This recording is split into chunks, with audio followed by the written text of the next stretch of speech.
Nous sommes élèves du 7e semestre et nous irons présenter les points touristiques que vous pouvez visiter en France. Je m'appelle Glaucia, je vous présente les hospices civils de Beaune et le château de Chenonceau. Les hospices de Beaune. Situé dans la cité de Beaune, en Bourgogne, il s'agit d'un ancien établissement hospitalier du XVe siècle. Fondé en 1443 par Nicolas Rolin et son épouse Guillaume de Salins, un riche chancelier du duc Philippe III de Bourgogne. Ils ont fondé cet hôpital à la fin de la guerre de Cent Ans. À cette époque, plus de la moitié des habitants souffraient de la famine, de la misère et des maladies. Donc, l'hôpital a été créé pour les pauvres, malades, orphelins, indigents et vieillards. C'était une institution religieuse et charitable qui était dirigée par des sœurs. Par sa riche architecture et sa décoration, il s'appelait Palais pour les pauvres malades. Aujourd'hui, les hospices de Beaune sont devenus un musée de la médecine. Chenonceau. Il a été construit en 1513 par Thomas Boyer et son épouse Catherine Buissonnet. Situé sur les rives du fleuve, la Loire est une région beaucoup appréciée par les rois de la France pendant la Renaissance.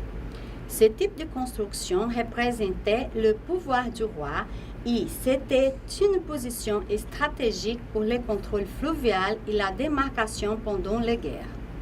Il est connu comme le château de Sept Dames.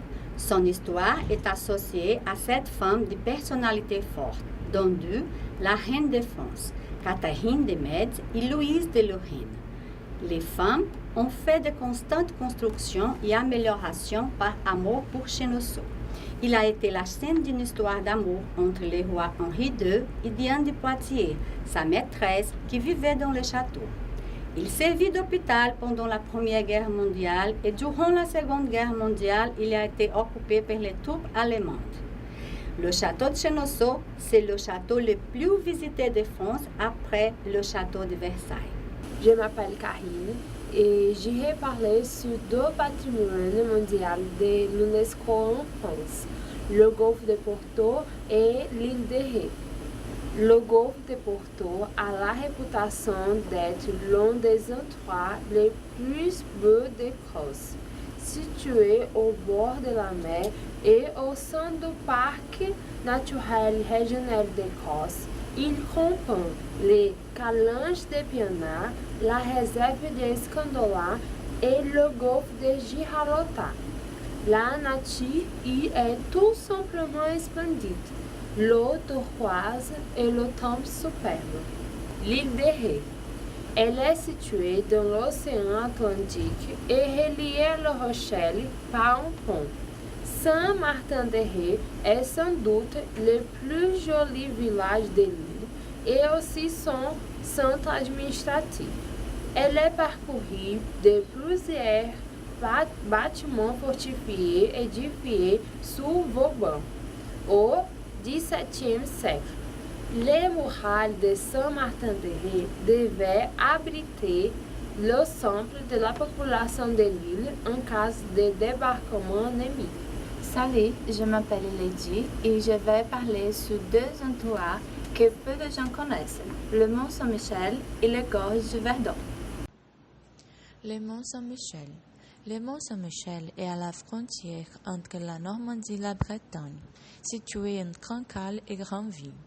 Il est une île rocheuse avec une abbaye construite à son sommet, en l'honneur de l'archange Michel, et a été fortifiée au XIVe siècle en raison de la guerre de Cent Ans, et utilisée comme prison pendant et après la Révolution française. Aujourd'hui, il habite une petite communauté de moines bénédictins. Pour atteindre le Mont Saint-Michel, il faut attendre la marée basse. Du village est possible de regarder la marée montant, un vrai spectacle. En un peu plus d'une heure, la mer envahit les murs et transforme la montagne dans une île. Les gorges du Verdon.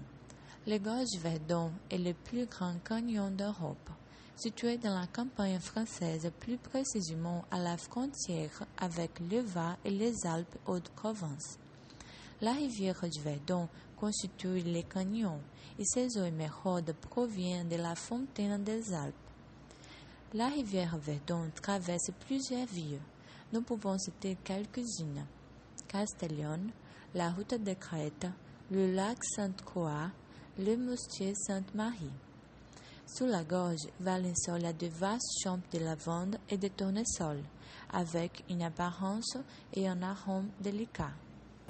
Salut, je m'appelle Evanube et je vous présente les falaises d'Entretat Haute-Normandie et les volcans d'Auvergne. Falaises d'Entretat Haute-Normandie. Les falaises d'Entretat sont de superbes falaises de craie blanche qui constituent l'un des paysages les plus connus et les plus beaux de France. Leur beauté a inspiré de nombreux artistes et écrivains comme Monet et Maupassant qui sont tombés amoureux de la falaise d'Aval, la plus connue des falaises d'Entretat. La falaise d'Aval est composée de lâches et de l'aiguille, deux roches gigantesques que l'érosion a sculptées. Une autre falaise très connue est la Monneporte, avec sa forme d'arche qui compose comme une porte d'entrée sur l'océan. Les volcans d'Auvergne. Le parc naturel régional des volcans d'Auvergne est le plus grand parc régional d'Europe et abrite 4 massifs volcaniques. Les volcans les plus jeunes de la région, qui ont tout de même déjà 8000 ans, forment la fameuse chaîne de Puy. Tous ces volcans sont en sommeil depuis des milliers d'années, mais offrent aujourd'hui un paysage spectaculaire et unique qu'il faut voir au moins une fois dans sa vie. Le parc Atémé Vulcania vous explique tout sur le fonctionnement de ces volcans et aussi sur la Terre et ses phénomènes naturels en général. Je m'appelle Alexandre et je vais parler sur des lieux peu connus pour les personnes. Le parc naturel régional de Camargue et le Marais Poitevin. Le parc naturel régional de Camargue. Il est un parc naturel régional situé dans le sud de la France, à l'ouest de la région Provence-Alpes-Côte d'Azur. Il comprend une grande partie de la Grande Camargue, entre les bras du delta du Rhône. Camargue est une importance nationale et européenne pour les oiseaux migrateurs et locaux et où elle est pratiquée l'élevage des chevaux et oiseaux. Le parc de la ville la plus connue est à Sainte-Marie-de-la-Mer. C'est une charmante station balnéaire qui organise un pèlerinage des gitans en Europe chaque année à l'occasion des célébrations de la Pentecôte pour honorer Saint Marie-Sahara. Les Marais Poitevin. Les Marais Poitevin est une région naturelle de France située entre les départements de Vendée, de Deux-Sèvres et de Charente-Maritime, ainsi qu'entre les régions Pays de la Loire et Poitou-Charentes. La baie de l'Aiglon relie les Marais Poitevin à la mer. S'étend sur le département de la Charente-Maritime et de la Vendée et s'affiche comme paradis des oiseaux et des moules de bouchons. Les marais est constitué de nombreux canaux appelés conches.